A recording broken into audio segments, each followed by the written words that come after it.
single day, I'm gonna make something great. That's my way. Every single day, I'm gonna make something great. That's my way.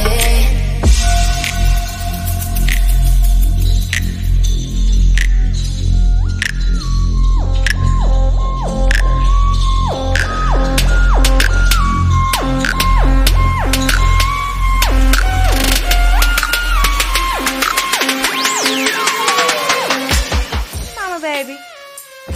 Hey, mama baby. You. Mama love you.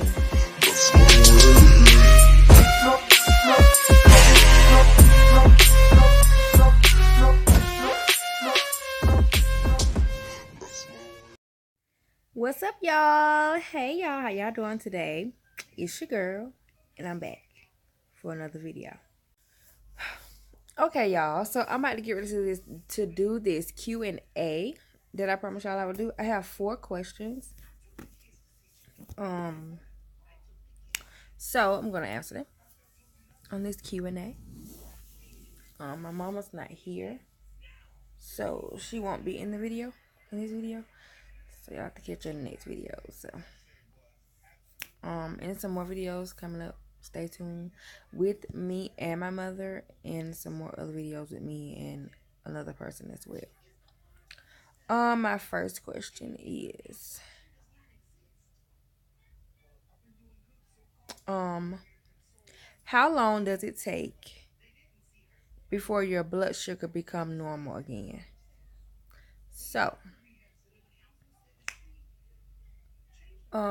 if my blood sugar is out of control, like y'all see in the past vlogs that it have been, like now, my blood sugar have been out of control for ever since Wednesday. Well, I got off the pump the 20th of this month because it had broke. So I had to wait since Tuesday before my pump came back in, my new pump. And with that being said, I had to go in this pump settings and try to reset the settings, but I couldn't set them because I didn't know them. The doctor set them for me. So today she set them for me, but it took probably about a week almost. Because I'm on this pump, I had to get these settings right for my blood sugar to be normal again, if that makes sense. I can't just get it normal without this machine, because my body is dependent on this machine. And like now, like my blood sugar still is not 100% better, or like where it really need to be, but I feel a little bit better. So now after I done seen the doctor now and then got the pump situated, it'll probably take all day, and it'll probably be the rest of the day, and it'll probably be regulated back on tomorrow or late tomorrow evening, because my body got to get back used to these settings now, because I didn't have any settings really in the pump. I just in this pump right here, I didn't have that many settings in here, so I had to go to the doctor today to get the settings to be put back in here, if that makes sense. You know what I'm saying? I don't know. Does it make sense, y'all? Like now, my calibration is not accepted. So, I mean, it just takes a minute for it to get back right. It actually depends on my body and depends on what I'm doing at that moment, too. So, to answer that question, it takes, I would say, a good 3 or 4 days before it get back normal again, because it's kind of hard to get that back.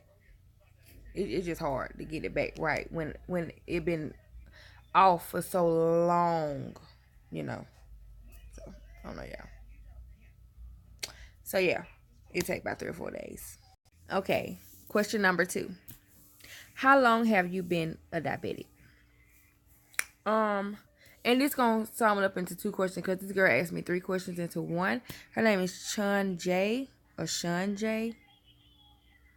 I think. But she's a subscriber and we talk all the time. So, hey girl. Her name is Shun J, CHUNJ. Okay. So okay, girl. I'm asking you a question now, girl. Okay.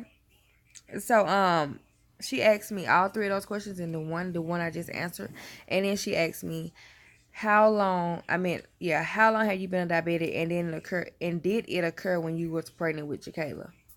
Then I'm gonna answer both of those questions. No, it did not occur when I was pregnant with Kayla. It was already there. I became a diabetic when I was 17 years old.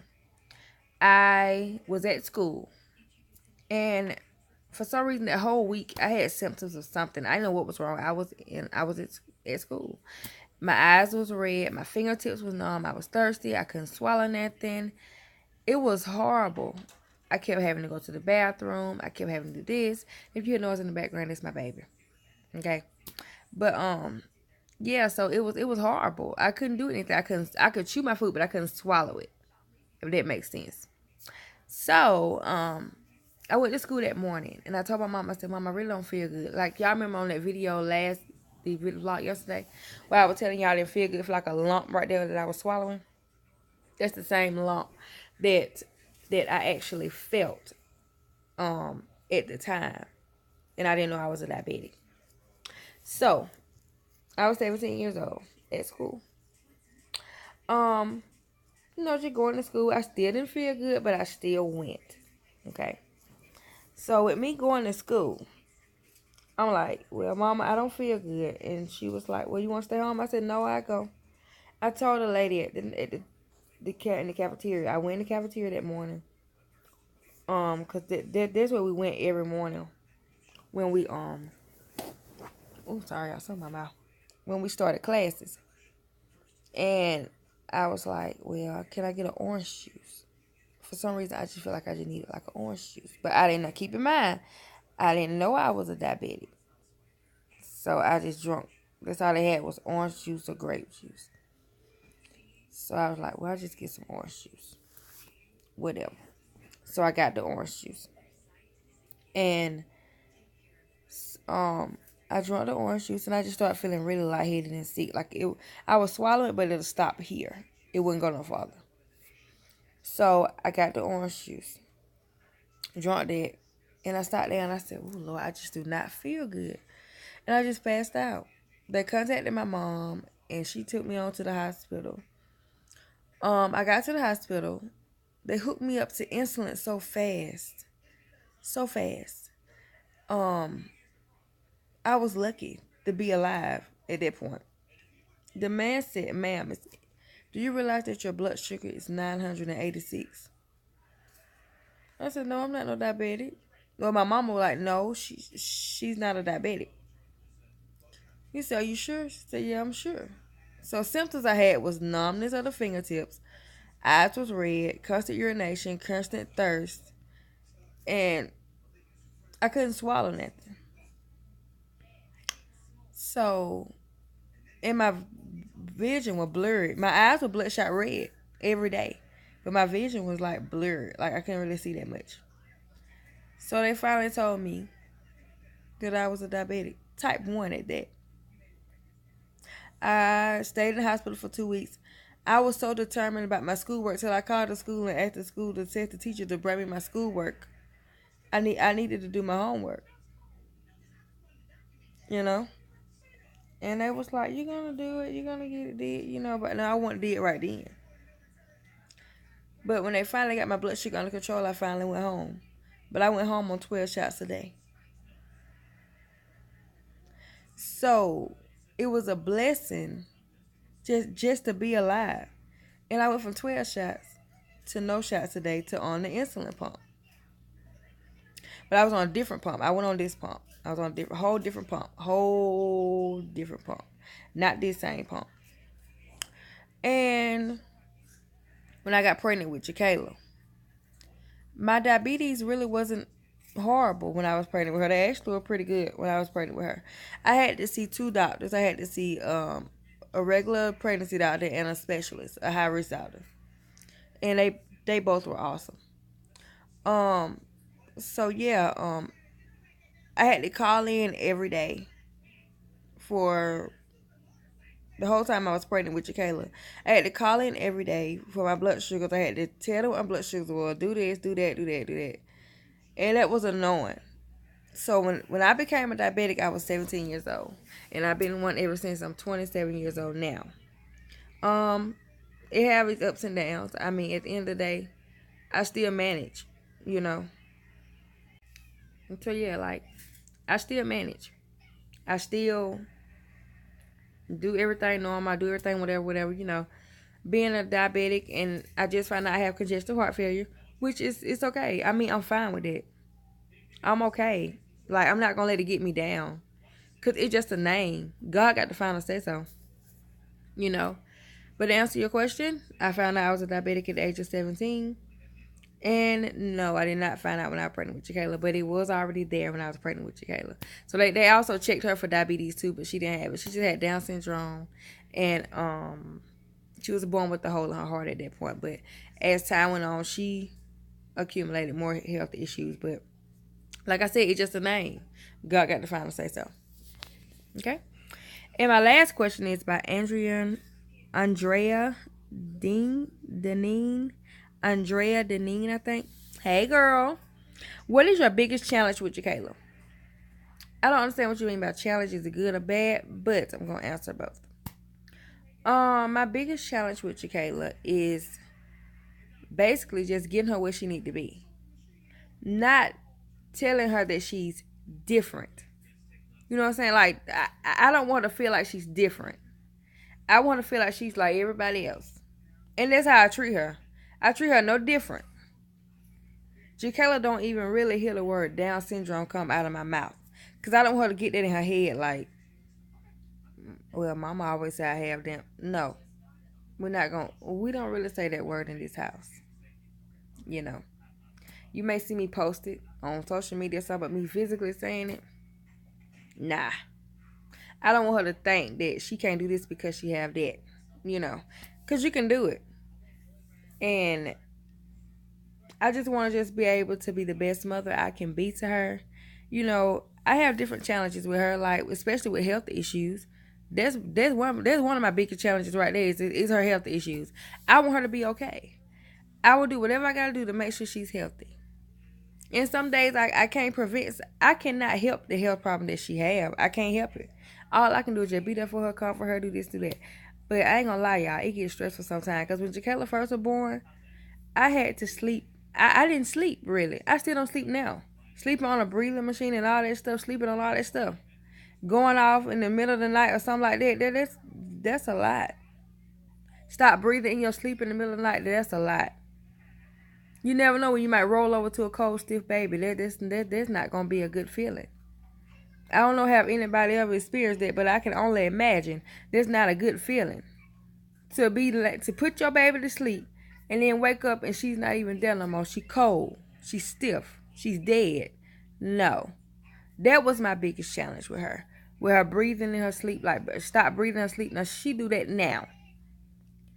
And some nights, y'all may see some mornings like I be like so exhausted, but I still get on this camera. I mean, that's my baby. I still got to do what I got to do for her. You know. I'll keep looking at Wake. I'm trying to see what she doing, y'all. She not doing a song. But yeah, that's really my biggest challenge for Kayla, because Kayla can do the impossible. Down syndrome is just a name. It don't define who she is. It defines what she has. But it don't define who she is. But her health problems is the biggest challenge that I have with her. It's stressful, especially with hers and mine together. Y'all, I wish y'all could see. I wish I could live a day in my shoes. Y'all see? Y'all will see what I'm talking about. It's stressful. But I manage because I'm a mother. We don't get sick days. We don't get tired. We don't get tired. We just keep going and keep going. Because at the end of the day, that baby always want mama. Daddy there. But like somebody told me a long time ago, a mother is mandatory. So yeah. That's only my biggest challenge about Kayla. Other than that, either way, I love her. I love my baby to death. And she's loved by many. Many. She really is. So yeah, y'all. So that ends my Q&A for today. I hope you guys enjoyed this video. Don't forget to like, comment, share, subscribe, hit that bell because y'all family. Follow me on my social media. It'll be in the description box below. Follow me on my journey. I'm telling y'all won't be disappointed. You follow me, you will see. And if you want to do another, if you want to see another Q&A, just message me on my sorry y'all, my camera cut off. Just message me on my social media.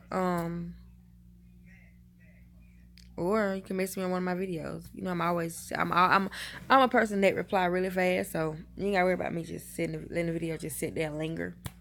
So oh, excuse me, y'all.